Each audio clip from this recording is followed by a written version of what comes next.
കാട്ടാൽ പുസ്തകമേള സാംസ്കാരിക ഉത്സവം ഈ മാസം 22 മുതൽ 31 വരെ നടക്കും. കാട്ടാൽ പുരസ്കാര സമർപ്പണം, വിജ്ഞാനമേള, പുസ്തക പ്രകാശനങ്ങൾ, പ്രഭാഷണങ്ങൾ, സെമിനാറുകൾ, കവിയരങ്ങ്, കലാസാഹിത്യ മത്സരങ്ങൾ, കലാപരിപാടികൾ, നാടകോത്സവം, തെരുവ് നാടക മത്സരം, പുസ്തകശിഖ യാത്രകൾ, വിപണനമേള, food court, amusement park, ghost house, മത്സ്യകന്യക പ്രദർശനം, കാട്ടാൽ സമ്മാന വിസ്മയം എന്നിവ പുസ്തകമേളയുടെ ഭാഗമായി ഒരുക്കിയിട്ടുണ്ട്. റാപ്പ് സംഗീതജ്ഞൻ വേടന് ഇത്തവണത്തെ കാട്ടാൽ പുരസ്കാരം സമ്മാനിക്കും.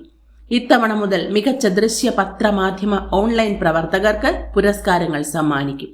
കാട്ടാൽ പുസ്തകമേളയുടെ സംഘാടകരായ കാട്ടാക്കട മുരുകൻ, സുരേഷ് കുമാർ, വിജയകുമാർ, രാമചന്ദ്രൻ, വിജയ് സുനിത തുടങ്ങിയവർ പങ്കെടുത്തു. നമുക്കെല്ലാവർക്കും അറിയാവുന്നതുപോലെ തന്നെ ഈ കാട്ടാൽ പുസ്തകമേളയ്ക്ക് അതിൻ്റെതായ ഒരു ഐഡന്റിറ്റി കേരളത്തിൻ്റെ സാംസ്കാരിക സാഹിത്യ മേഖലയിൽ മണ്ഡലങ്ങളിൽ ഉണ്ട്. അത് കേരളത്തിലെ അങ്ങോളം ഇങ്ങോളവും പുറത്തും ഉള്ള മലയാളികൾ വളരെ സന്തോഷത്തോടെ അഭിമാനത്തോടെ അംഗീകരിച്ചിരിക്കുന്ന ഒരു കാര്യമാണ് എന്ന് നമുക്കെല്ലാവർക്കും അറിയാം. 2011 മുതൽ നമ്മൾ നടത്തിക്കൊണ്ടിരിക്കുന്ന വലിയൊരു സാംസ്കാരിക മുന്നേറ്റമാണിത്. ഈ കാട്ടാൽ പുസ്തകമേള വരുന്നതിന് മുമ്പും അതിനുശേഷവും കേരളത്തിൽ അങ്ങോളം ഇങ്ങോളം ധാരാളം സാംസ്കാരിക ഉത്സവങ്ങൾ നടക്കുന്നുണ്ട്.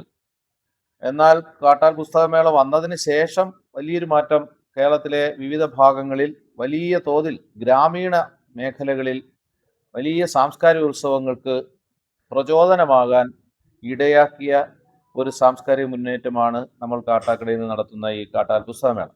മറ്റു മേളകൾക്കില്ലാത്ത ഒരു സവിശേഷത, ഈ കാട്ടാൽ പുസ്തകമേള ഒരേ സമയം പുസ്തക ഉത്സവമാണ്, അതേസമയം ഗ്രാമോത്സവമാണ്, അതേസമയം സാംസ്കാരിക മേളയാണ്, അതേസമയം സാഹിത്യോത്സവവുമാണ്. അപ്പോൾ എല്ലാ തരത്തിലുള്ള സാംസ്കാരിക ഘടകങ്ങളെയും കോർത്തിണക്കിക്കൊണ്ട് കേരളത്തിൽ നടക്കുന്ന ഏറ്റവും ബൃഹത്തായ സമഗ്രതയുള്ള ഒരു പുസ്തകമേളയാണ് നമ്മുടെ കാട്ടാൽ പുസ്തകമേള. അതുകൊണ്ട് തന്നെ ഈ മേളകളെ സംബന്ധിച്ച് നടക്കുന്ന പല ചർച്ചകളിലും ഏറ്റവും പ്രധാനമായും തിരിച്ചറിയപ്പെടുന്ന മേളകളിൽ ഒന്നായി നമുക്ക് നമ്മുടെ കാട്ടാൽ പുസ്തകമേളയെ വളർത്തിയെടുക്കുവാൻ കഴിഞ്ഞിട്ടുണ്ട്. അതിന് ഇവിടുത്തെ പുരോഗമന ജനാധിപത്യ പ്രസ്ഥാനത്തിലും ഇവിടുത്തെ സാംസ്കാരിക പ്രവർത്തനം നടത്തുന്ന ചെറുപ്പക്കാർക്കുമൊക്കെ അഭിമാനിക്കാവുന്ന അവസ്ഥയാണുള്ളത്.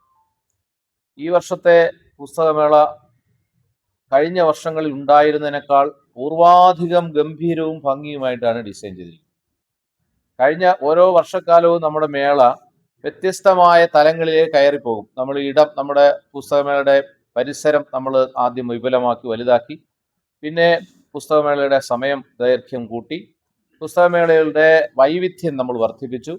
ഈ വർഷവും അങ്ങനെ തന്നെ ഇന്നലെ വരെ ഉണ്ടായിരുന്ന മേളകളെക്കാൾ അതിഗംഭീരമായ രീതിയിൽ ശാസ്ത്രീയമായും ആസൂത്രിതവുമായി ആവിഷ്കരിച്ച ഒരു മേളയാണ് 22-ാം തീയതി മുതൽ ഔദ്യോഗികമായി തുടക്കം കുറിച്ചിരിക്കുന്നത് എന്ന് അറിയിക്കുന്നതിൽ ഞങ്ങൾക്ക് സന്തോഷം. കഴിഞ്ഞ വർഷങ്ങളിൽ കാട്ടാക്കടയിൽ വന്ന് സാംസ്കാരിക സാന്നിധ്യം അടയാളപ്പെടുത്തുകയും അവരവരുടേതായ വ്യത്യസ്ത മേഖലകളെ സംബന്ധിച്ച നല്ല വർത്തമാനവും അടയാളപ്പെടുത്തലും നടത്തിപ്പോവുകയും ചെയ്ത സാംസ്കാരിക പ്രവർത്തകരെല്ലാം നമുക്കറിയാം. അവരിൽ നിന്ന് വളരെ വ്യത്യസ്തരായിട്ടുള്ള എന്നാൽ വളരെ കൂടുതൽ സാംസ്കാരിക നായകർ ഈ മേളയിൽ എല്ലാ ദിവസവും സംബന്ധിക്കുന്നുണ്ട്. നമ്മൾ നോട്ടീസിൽ പറയുന്നതിൽ ഉപരിയുള്ള ആളുകളും ഉണ്ടാകും. എന്നാലും ആലങ്കോട് ലീലാകൃഷ്ണൻ വരുന്നുണ്ട്, സമദാനി MP വരുന്നുണ്ട്.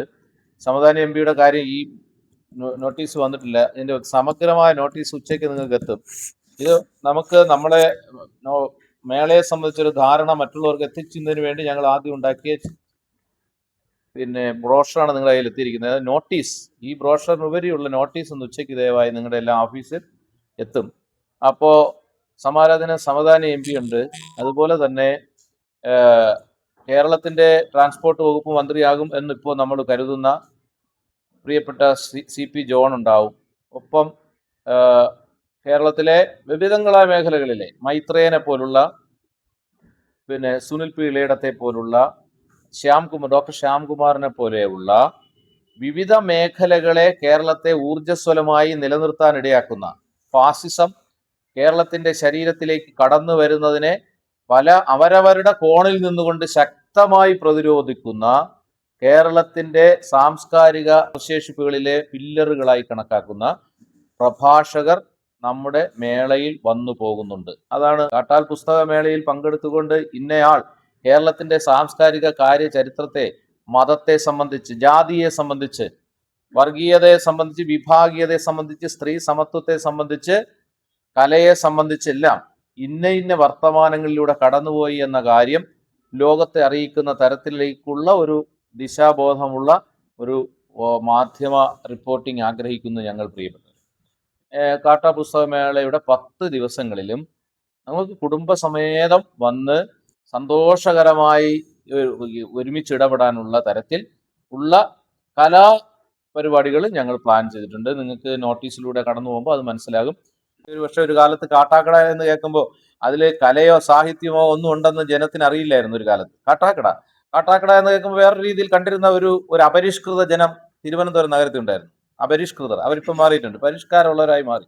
ഒരു ലോകം മുഴുവൻ കണ്ടു തുടങ്ങി. അവർ ഈ രാജാവിനെയും സെക്രട്ടേറിയറ്റിനെയും ഒക്കെ കണ്ടു മാത്രം വളർന്ന അപരിഷ്കൃതമായ മനുഷ്യർ പണ്ടുണ്ടായിരുന്നു തിരുവനന്തപുരം നഗരത്തിൽ. അവർ കാട്ടാക്കട എന്ന് കേട്ടാൽ അവർക്ക് അറിയില്ലായിരുന്നു കാട്ടാക്കടയിൽ ദിവാരൻ ഉണ്ടെന്നോ കാട്ടാക്കട ഇത്രയും സമൃദ്ധമാണെന്നോ അവർക്കറിയാം. അത് അറിയിച്ചു കൊടുക്കാനൊക്കെ നമുക്ക് കഴിഞ്ഞിട്ടുണ്ട് നന്നായിട്ട്. അന്ന് അതിന് നമ്മൾ ഇടയാക്കിയിട്ടുള്ള കാട്ടാക്കട ദിവാരൻ എന്ന് പറയുന്ന നമ്മുടെ എല്ലാം പൂർവ്വ പിതാമകനായിട്ടുള്ള എഴുത്തുകാരൻ, അദ്ദേഹത്തിന്റെ ഓർമ്മ നിലനിർത്തുന്നതിന് വേണ്ടി നമ്മൾ ഈ വർഷവും കാട്ടാക്കട ദിവാകരൻ അവാർഡ് നൽകുന്നുണ്ട്. അത് സംഗീത രംഗത്ത് തന്നെ നിലനിർത്തുന്നതിന് നല്ല സംഭാവന നൽകിയ നമ്മുടെ എല്ലാം പ്രിയപ്പെട്ട അനുജനായിട്ടുള്ള വിജയ് കരുണിനാണ് ഈ വർഷത്തെ അവാർഡ് കൊടുത്തിരിക്കുന്നതെന്ന് നമുക്കറിയാം.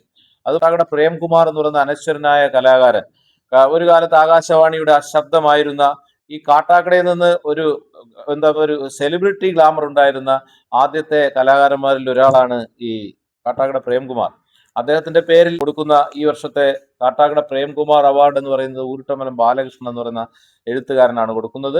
ഒപ്പം നമ്മൾ എല്ലാ വർഷവും പ്രസ്റ്റീജിയസ് ആയിട്ട് കൊടുക്കുന്ന കാട്ടാൽ പുരസ്കാരം, പല കാലങ്ങളിൽ നമ്മൾ കേരളത്തിന്റെ ഐക്കണുകൾക്ക് ഏതെങ്കിലും ഒരു പ്രത്യേക മേഖലയിലുള്ള ആളിനല്ല കാട്ടാൽ പുരസ്കാരം കൊടുക്കുന്നത്. പ്രത്യേകിച്ച് സാഹിത്യത്തിന് നൽകുന്ന സംഭാവന മാത്രം നിലനിർത്തിയോ അല്ലെങ്കിൽ വേറെ ഏതെങ്കിലും മേഖലയല്ല, ഈ അതാത് കാലഘട്ടത്തിലെ അതാത് സമൂഹത്തിനെ ഉണർത്തുന്ന ഐക്കണുകളെ കണ്ടെത്തി അവർക്കാണ് നമ്മൾ കാട്ടാൽ പുരസ്കാരം നൽകുന്നത്. അങ്ങനെയാണ് MTക്ക് നൽകിയത്, അങ്ങനെയാണ് മഞ്ജു വാര്യർക്ക് നൽകിയത്, അങ്ങനെയാണ് KS ചിത്രയ്ക്ക് നൽകിയത്.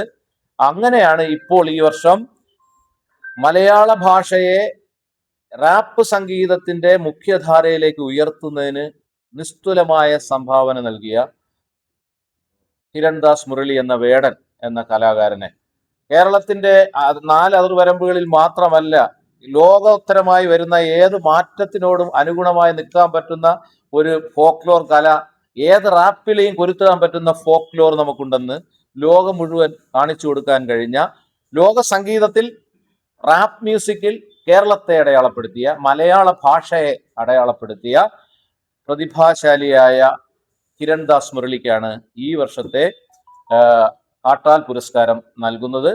അത് നടക്കുന്നത് 22-ാം തീയതിയാണ്. തീർച്ചയായും അത് ആലങ്കോട് ലീലാകൃഷ്ണനായിരിക്കും അത് അദ്ദേഹത്തിന് സമർപ്പിക്കുന്നത്. മാറ്റങ്ങൾക്ക് വിധേയമായിട്ടുള്ള വലിയ ശാസ്ത്രീയമായ ഒരു ഭരണ സംവിധാന ക്രമമാണ്. അതിൽ പലതരത്തിലുള്ള മാറ്റങ്ങൾ കയറി ഇറങ്ങും. അതൊന്നും കാട്ടാൽ പുസ്തകമേളയെ ബാധിക്കുന്ന പ്രശ്നമേ ഉദിക്കുന്നില്ല. കാട്ടാൽ പുസ്തകമേള എന്ന് പറയുന്നത് കാട്ടാക്കടയുടെ ആരോഗ്യകരമായ സാംസ്കാരിക ശരീരമാണ് എന്ന് ലോകത്തെ ബോധ്യപ്പെടുത്തേണ്ടത് നമ്മുടെ എല്ലാവരുടെയും കടമയാണ്. അത് അങ്ങനെ തന്നെ സംഭവിക്കും. അതിനുവേണ്ടിയുള്ള എല്ലാ നന്മകളും നിങ്ങളുടെ ഭാഗത്തു നിന്ന് പ്രതീക്ഷിക്കുകയാണ് ഞങ്ങൾ പ്രിയപ്പെട്ടത്.